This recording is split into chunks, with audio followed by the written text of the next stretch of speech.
আওয়ামী লীগের সময় সংঘটিত হওয়া গুম, খুন ও গণহত্যার বিচারের দাবিতে বিক্ষোভ সমাবেশের আয়োজন করে ১১ দল, যেখানে উপস্থিত ছিলেন বিরোধী দলীয় নেতা ও জামায়াতের আমির ডাক্তার শফিকুর রহমান সহ ১১ দলীয় ঐক্যের শীর্ষ নেতৃবৃন্দ। সমাবেশে যোগ দিয়ে বাংলাদেশ খেলাফত মজলিসের আমির মামুনুল হক বলেন, বিএনপি বিচার করতে ব্যর্থ হলে ১১ দলীয় ঐক্য সরকার গঠন করে ২০০৯ থেকে ২০২৪ সালে সংঘটিত হওয়া সকল গণহত্যার বিচার করবে। আর এনসিপির আহ্বায়ক নাহিদ ইসলাম বলেন, আওয়ামী লীগ ভারতীয় পার্টি। ৫ আগস্টের মধ্য দিয়ে আওয়ামী লীগের রাজনীতি এদেশে চিরতরে বন্ধ হয়েছে।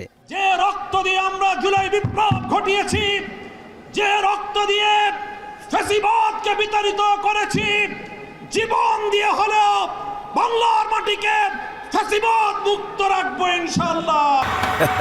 বিশ্বকাপ দেখুন বায়োস্কোপ প্লাসে, সব নেটওয়ার্কে, সব ডিভাইসে। আওয়ামী লীগ দেশের স্বাধীনতা সার্বভৌমত্ব বিরোধী সংগঠন, যার আশ্রয় হয়েছে দিল্লিতে, কারণ আওয়ামী লীগের শেকড় রয়েছে দিল্লিতে। আওয়ামী লীগ একটি ভারতীয় পার্টিতে পরিণত হয়েছে, আগাগোড়াই এটি একটি ভারতীয় পার্টি ছিল। ফলে আওয়ামী লীগের দেশে আসার, আওয়ামী লীগের রাজনীতি করার সুযোগ বাংলাদেশে ৫ই আগস্টেই সমাপ্ত হয়েছে।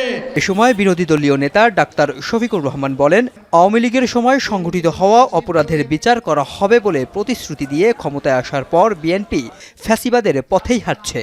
এ সময় ফ্যাসিবাদ রুখতে আরও একবার জীবন দেওয়ার জন্য প্রস্তুত থাকতে বলেন তিনি। এই ফ্যাসিবাদের ভাইরাস, চাঁদাবাজির ভাইরাস, দুর্নীতির ভাইরাস, দলীয় শাসনের ভাইরাস, এই সকল ভাইরাস মুক্ত করার জন্য আরেকটি বিপ্লব অনিবার্য হয়ে উঠেছে। সেই বিপ্লবের জন্য আপনারা কি প্রস্তুত? মানুষের জীবন, ইজ্জত এবং সম্পদ, দেশের সীমানার জন্য আরেকবার কি জীবন দেওয়ার জন্য প্রস্তুত আছেন? সমাবেশে ১১ দলের শীর্ষ নেতারা হুঁশিয়ারি দিয়ে বলেন, যারা আওয়ামী লীগকে পুনর্বাসনের চেষ্টা করবে তাদের অবস্থাও আওয়ামী লীগের মতোই হবে। যেদিন সংসদের প্রয়োজন ফুরিয়ে যাবে, যেদিন মনে হবে এই সংসদে আর কথা বলে লাভ নাই, সেদিন সেই সংসদে খোদাহাফিজ বলে আমরা বেরিয়ে আসবো। মেহরাব সুমন, এখন, ঢাকা।